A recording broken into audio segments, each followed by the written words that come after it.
চম্পা চম্পা recipe house থেকে আমি রেসিপিটি শেয়ার করছি। আজ ইঁচড় দিয়ে এইখানে আছে 1 কেজি ইঁচড়, এইখানে আছে মিডিয়াম সাইজের একটা আলু,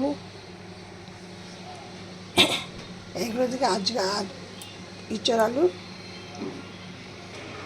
এখানে আমি এত তেল দিয়ে দিচ্ছি, ইঁচড় মানে একটু বেশি তেল। ফোড়নে দিচ্ছি শুকনো লঙ্কা, সাদা জিরে, একটা তেজপাতা। আজকে একদম সময় নেই, অল্প সময় রান্না করব, একবারই ভাজা করে নিই। একদম চটজলদি এইভাবে করে নিন, একদম 10 মিনিটে আপনাদের রেসিপিটা একদম পুরো হয়ে যাবে।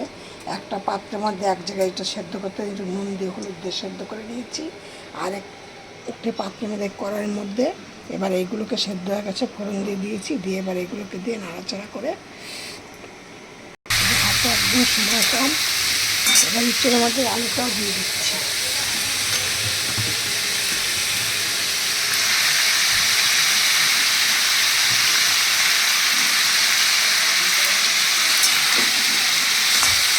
ইঁচড়টা আলুটা রাস্তাটা ভাজি দিয়ে দিয়েছি, এর মধ্যে দিয়ে দিচ্ছি একটু নুন, একটুখানি হলুদ। কারণ ইঁচড়টা সেদ্ধ করার সময় কিন্তু আমি নুন আর হলুদ দিয়ে সেদ্ধ করেছিলাম, যেহেতু আলু দিয়েছি এখন আমি এগুলো দিয়েছি। আর এইখানে নিয়েছি কিছুটা মরিচ দানা, কিছুটা জিরে, কিছুটা আদা, আর একটা টমেটো, 2টো এলাচ, একটু দারচিনি একসাথে মিক্সিতে গুঁড়ো করে নেবো। আর এইখানে আছে পোস্ত বাটা। এগুলো বেশ ভাজা ভাজা হয়ে এসছে। এবার আমি এর মধ্যে দিয়ে দিচ্ছি মশলাটা।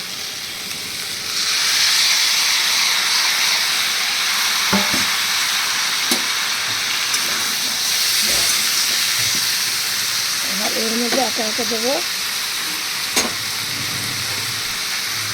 আমার হাত দিয়ে কিছুটা কাশ্মীর লঙ্কা দিল,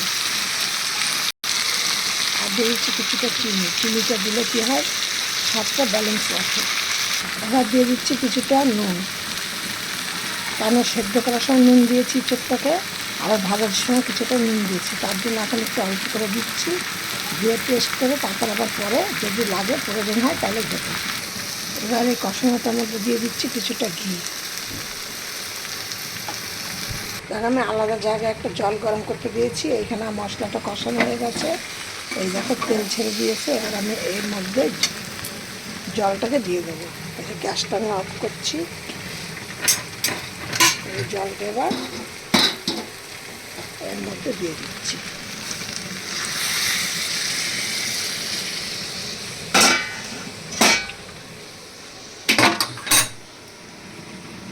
বেশি একটা ঝোল দেয়নি, একটু মাখা মাখাও হবে না, ঝোল ঝোল হবে না, সেই জন্য এরকম জলটা দিয়েছি।